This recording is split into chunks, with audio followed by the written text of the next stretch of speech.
as I was preparing for today, I was wondering, how would I start? And what came to me is, when giving examples, you try to think back to what are my most memorable experiences, but sometimes it's the things that just happen. And this last week, we had our annual mixtape camp.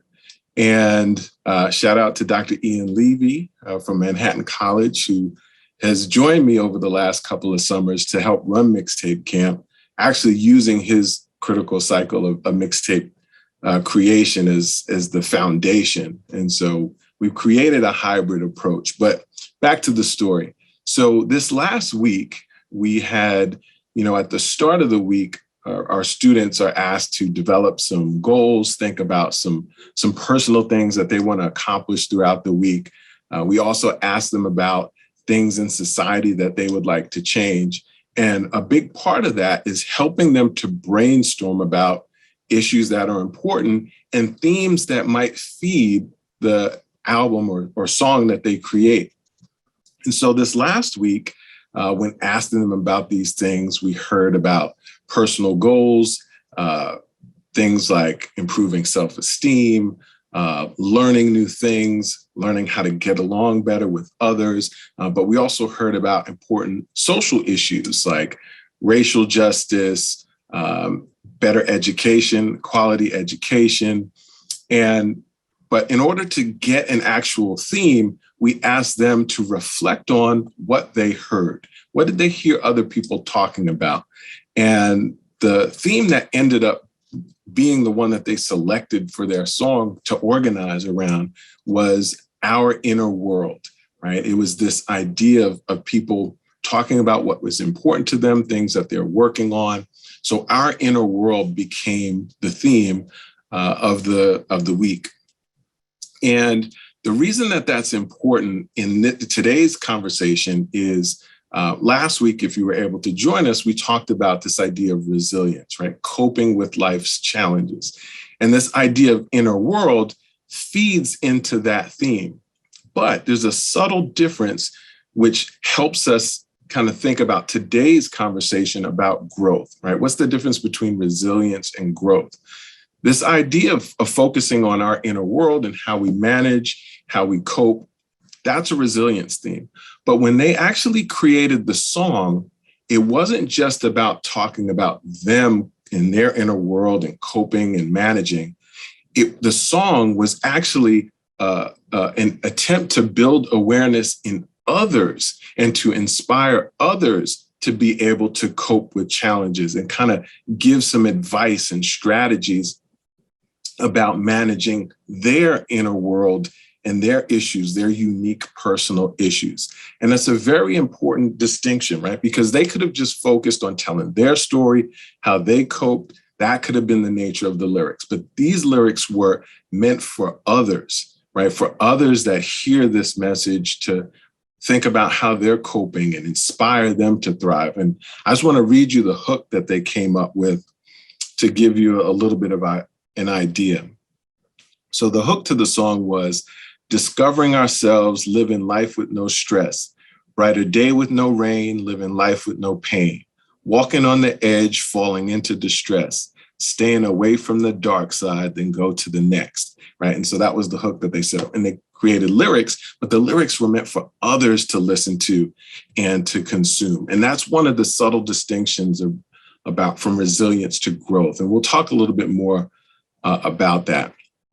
But as we move into that, the first thing I'd like for us to do is consider we have been tasked with the lineup for the annual TRF Music Festival, right? You didn't know that was going to happen. But next year, we're going to have the TRF Music Festival, aka TRF Fest 2022. And so what I'd like for you to do is in the chat, list your top 3 headliners for that music festival next year. So type in the chat, who are the 3 artists that you want to headline that music festival? And this is the part that's interesting. You have the ability to actually raise people from the dead. So these artists can be alive or not alive, and you have an unlimited budget. right? So you can pay whatever you want. So it could be a single artist, it could be a group, they could be alive or not. So if you want to bring Tupac back, you can bring Tupac back. But I'd like for you to put in the chat, who are some of the artists that you want to be headliners at that music festival? And I give this activity here, and we'll keep on moving on. I'll look in the chat in a second. But I often give this activity as a first step. And what always happens, whether it's in a room of 10 or 300, is that the energy level rises immediately. People get excited, they start talking to each other, arguing with each other. And it's because music is this universal language that we all can adapt to and enjoy and engage. And so when we're talking about these strategies, we know it connects with people. We know it connects in any room that we set foot in. We like music that we don't even understand the words to. And so that's one of the things that we often do. Now, my model, the hip hop and empowerment model, says, okay, we know how energizing music is, but are there things within the music that can inspire us to be better, to be the best versions of ourselves, to feel better?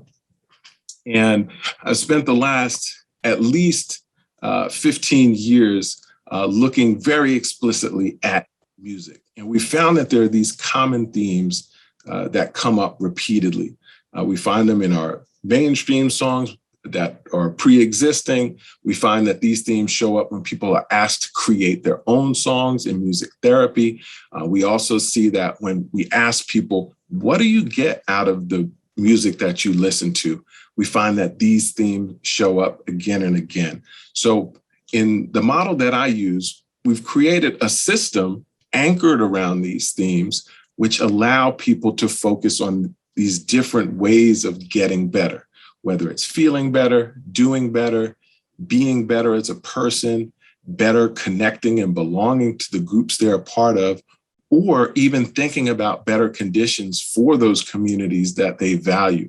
That's the system that we operate in and construct strategies, interventions, and all sorts of activities to promote that, all within the context of the life course, recognizing how important that we actively invest in well-being throughout the life course, both invest in individual well-being as well as community well-being. And so, this is an example of a song. So J. Cole's Middle Child. If we were to break it down and look at these empowering themes very carefully, these are the number of references to these types of empowering themes present in J. Cole's Middle Child. And we can see that out of all of those areas of empowerment, growth was the most prevalent in these messages. So you can do this with any song, right? Just thinking from a lyrical standpoint. Now, we recognize how impactful songs and themes and messages could be in general. If we add on a layer of thinking about it in the context of trauma, it adds an even more significant dimension. So in general, esteem messages are about really affirming who we are, having a strong sense of, that proverbial question, who am I? Solidifying our identity. But in the context of trauma, those things are even more fragile, even more vulnerable, right? So we have much more likelihood of people being dysregulated. And so regulation becomes that much more important. We have a much higher chance of people's confidence being very low. We have a much higher chance of a skewed identity and sense of self. So that becomes even more significant. In general, resilience is about telling one's story and being able to tell it in a way that a person can make sense of themselves, have their social reality validated, and think about how they cope with life's regular challenges and adversity. In the context of trauma, oftentimes that life story is a trauma narrative, right? And so oftentimes the way that people cope may be very unhealthy. And so So all of these empowering things take on added significance when we add that layer of trauma. And of course, when we think about growth narratives, oftentimes with trauma, it's that post-traumatic growth that we're also familiar with. But what's significant with growth in general, outside of the context of trauma, is that growth is that, being the best version of ourselves is when people begin to not just think about surviving, they're starting to think about long-term, and they're starting to not just worry about themselves, right?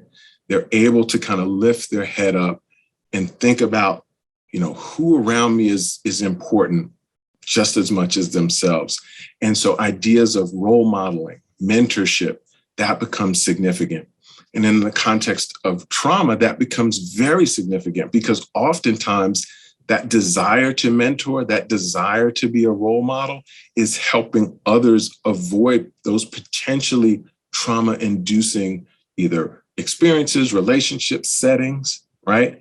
Those life lessons become that much more important because you really don't want people to be victimized potentially in the ways that you were.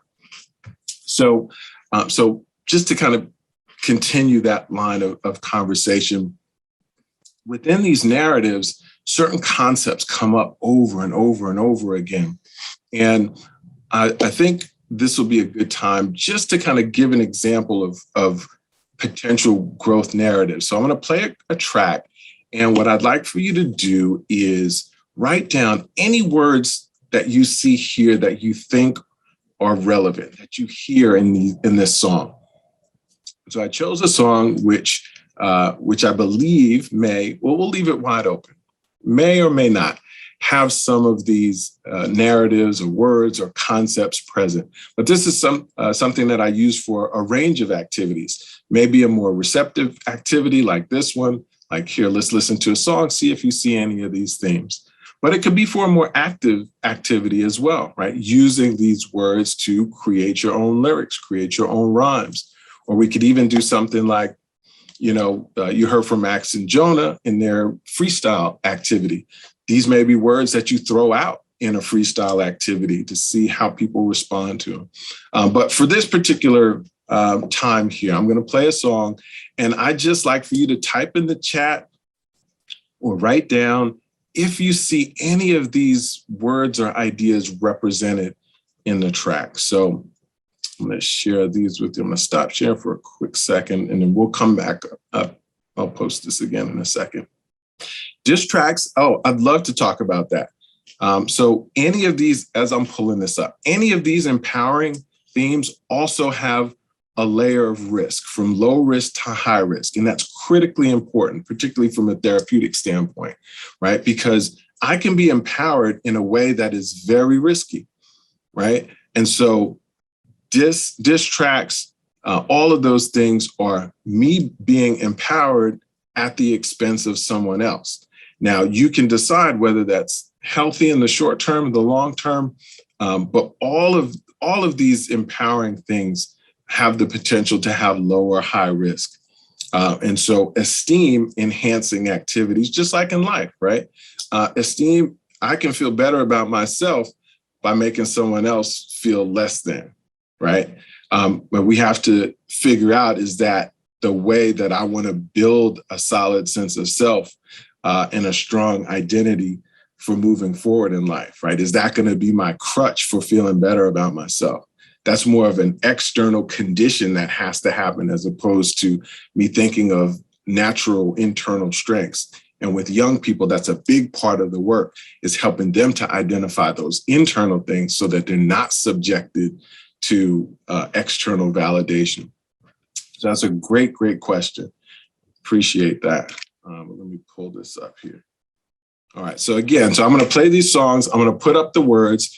And then you just write down or type in the chat if you see any of these words that you think may be relevant.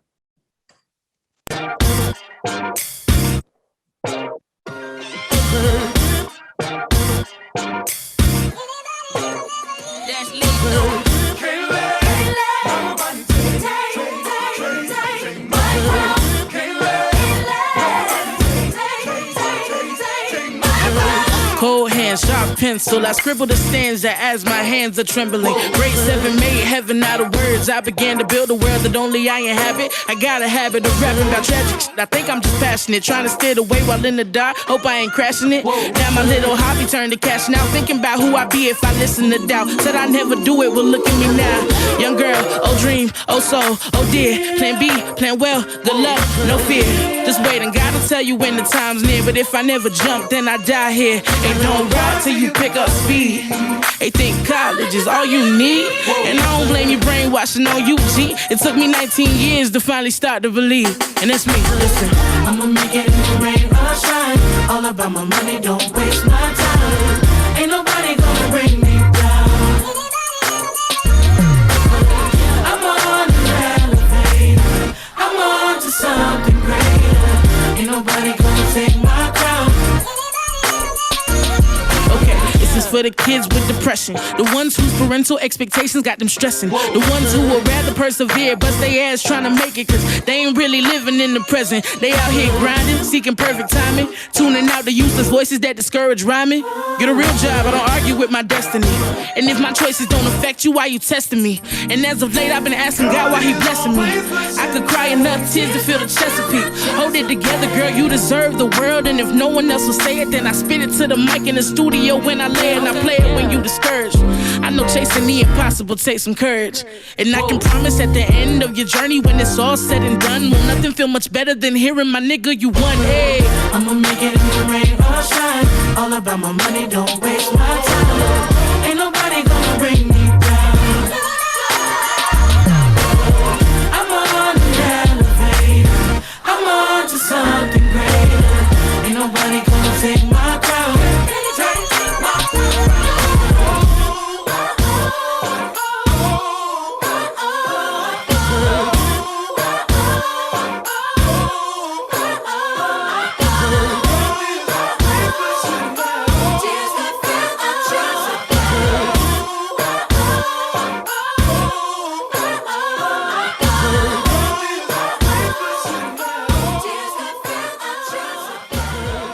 See if in the chat, positive future strength, better, bounce, respect, feel. Okay, risk and fear, failure, resilience to push through, esteem, power, pride, success, excellent, right? So these are common themes. And so when we are able to recognize these concepts, we can reinforce these. We can have some discussions around,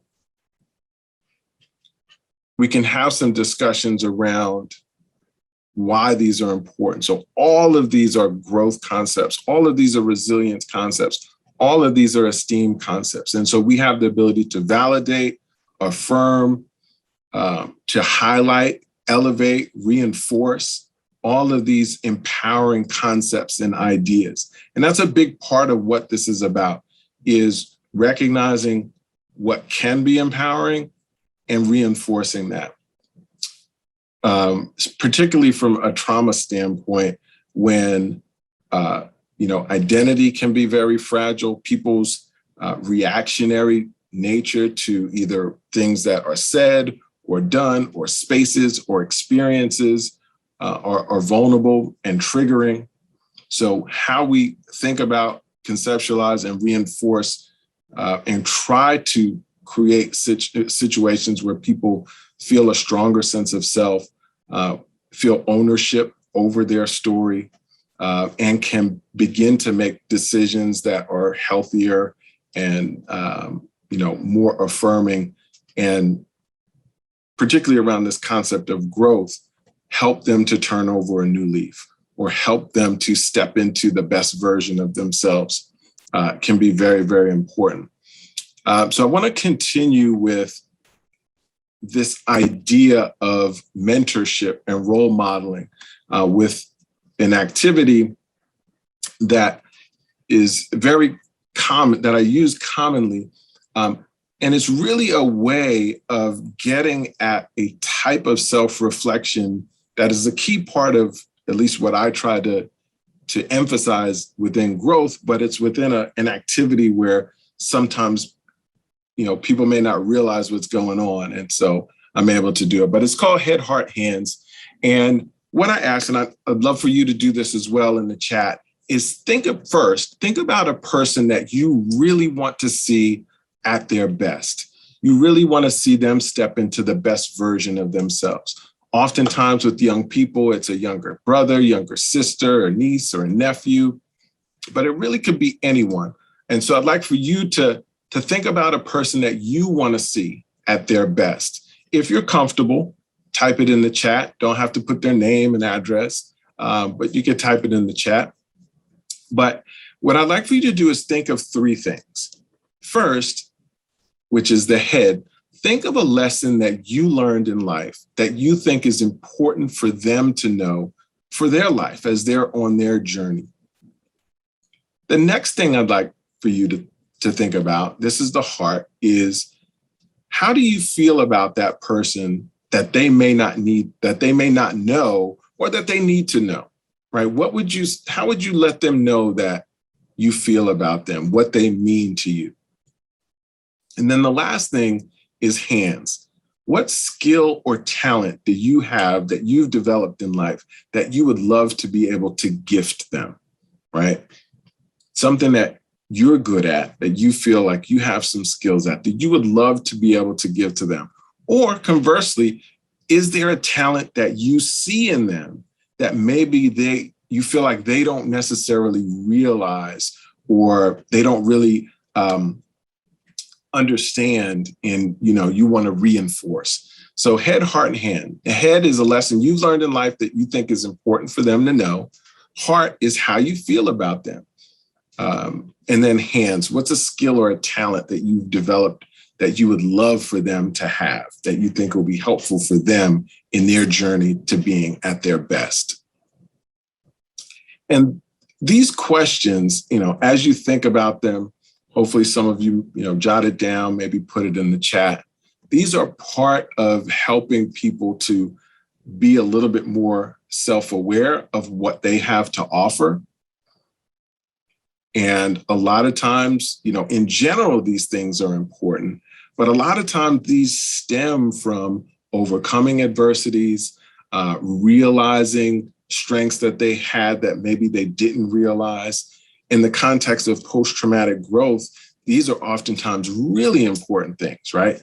Sometimes those lessons are tied to, hey, you want to make sure you avoid these situations. You want to avoid these trauma-inducing relationships, experiences, environments, right? Those heart messages are opportunities to connect. Oftentimes I tell people, okay, after you've done this, okay, go and reach out to that person, right? Don't let this sit on that piece of paper. Reach out to that person and let them know how you feel about them, right? Create some opportunities to connect and share some of the things that you want to share with them.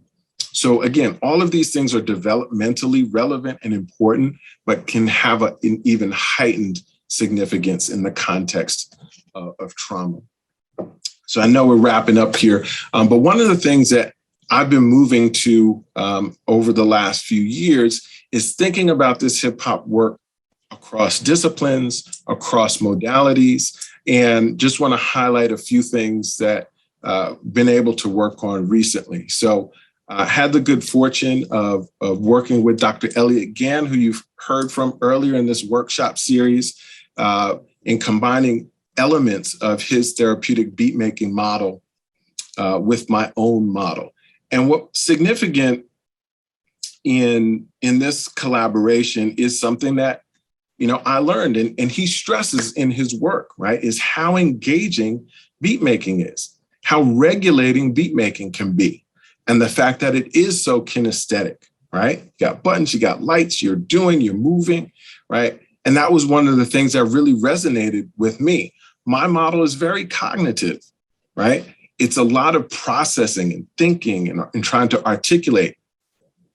Sometimes it's not easy to get there, right? And so that was one of the things that we found out by starting out with beat making and some of those things that his model emphasizes, that allows us to move into some of the more cognitive work easily or easier. right? So we can take that engaging and regulating and kinesthetic and culturally responsive approach and marry it to something that maybe is a little bit more receptive. There are, of course, active elements to my model as well, but we found that worked. We have a paper that talks about that collaboration. Another partnership that I alluded to earlier was combining this model with the critical cycle mixtape creation model. Again, taking active, engaging model centered around creating a song, creating beats, creating lyrics with some of these more reflective, empowerment-based, self-awareness, social awareness processing strategies. Turned out to be an incredible marriage, right? So much so this year we added another layer based in my model, which is around therapeutic mixtape creation, right? So taking the same ideas of these empowering concepts, but putting them together in with songs, right? Creating songs that are developing a list of songs that are meaningful to you, but thinking about how we arrange them, what parts are significant, and how do we create a seamless, kind of bed of music that speaks to you, right? So that's a highly individual. So this mixtape camp that we finished last week, we had this element that was incredibly collective, communal, active, public, and we married that with something that was very individualized, person-centered, and specific. And of course, we have to analyze the data and things like that. But one of the things that came out from the mixtape portion of it was that it was relaxing. And that makes a lot of sense, right? Because you're hyper-focused to something that's has a lot of internal meaning to you, and you're using the software to fade in just right, or use this snippet, right? So there's a very regulating element to that. So that was exciting, particularly for folks that we know that expressed having a lot of anxiety. Being able to be centered and focused was very valuable and relaxing to them. The last thing I'd like to kind of conclude on is just to reiterate that this work, whether it's related to trauma or not, exists along a spectrum of treatment strategies, right? It doesn't all have to be diagnosis-based therapy to address some of these things. As we talked about last week, and Aaron read that great story about the person that listened to J. Cole and was able to kind of work themselves to a place move out of that place of desperation to feel more encouraged and want to continue life. That's all done outside the context of a helping professional.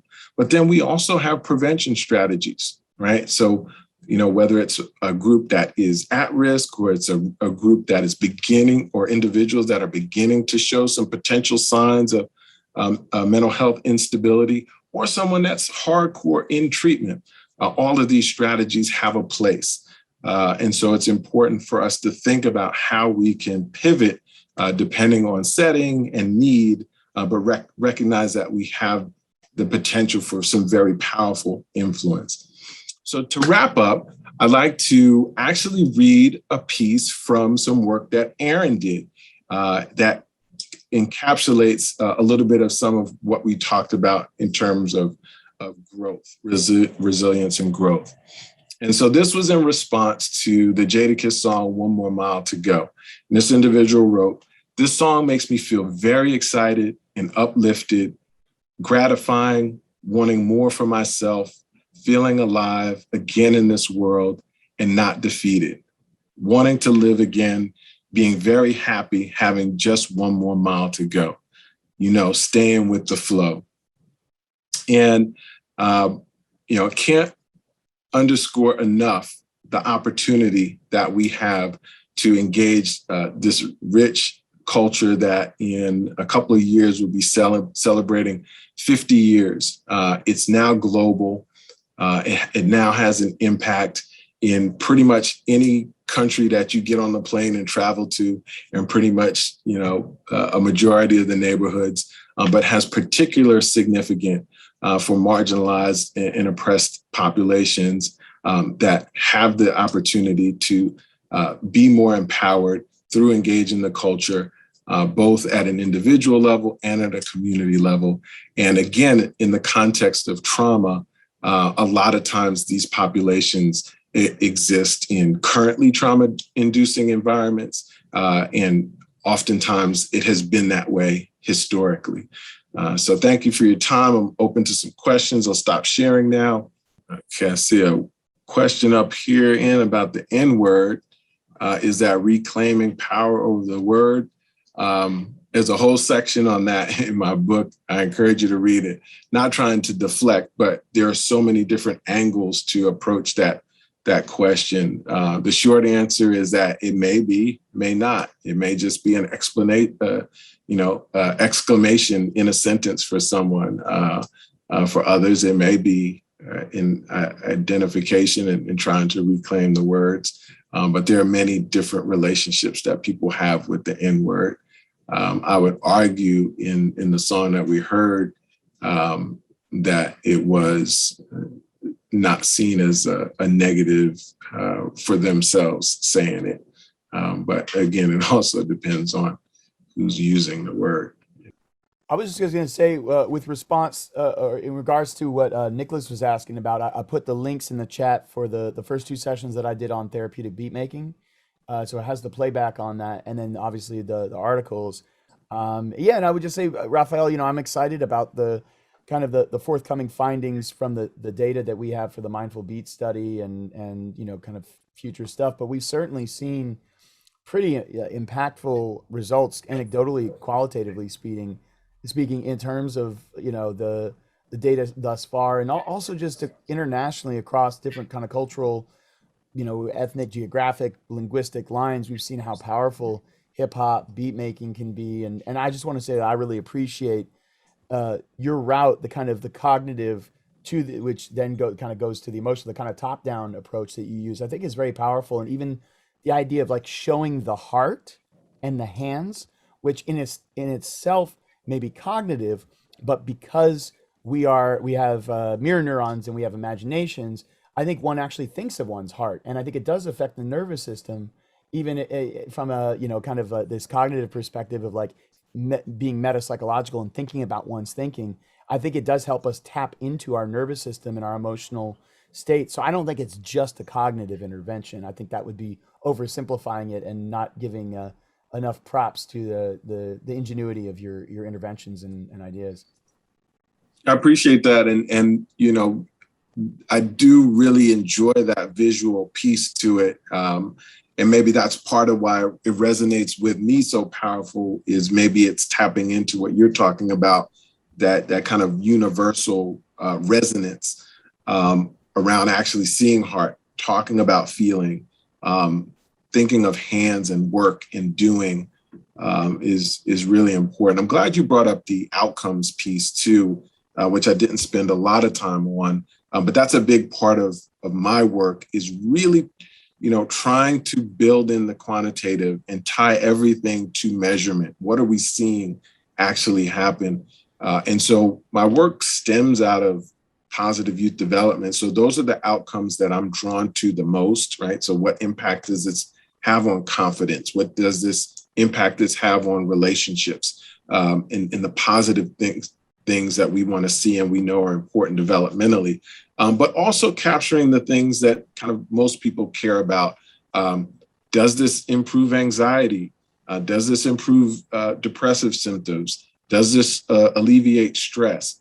And so those are the other things that we've started to measure as well, and have found significant reductions in stress, significant reductions in anxiety, significant reductions in depression, along with those other improvements like confidence and things like that. And so in this work, it's critically important that we continue to measure.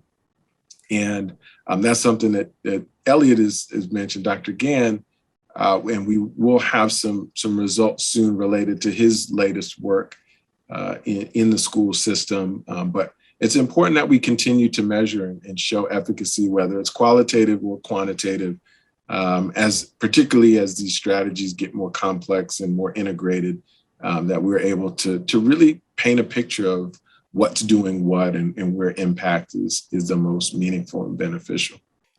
Hey, Raphael, just one last thing, if I could just add in the results for the one of the studies that I put in the chat for the hybrid therapeutic beat making hip hop empowerment model, right?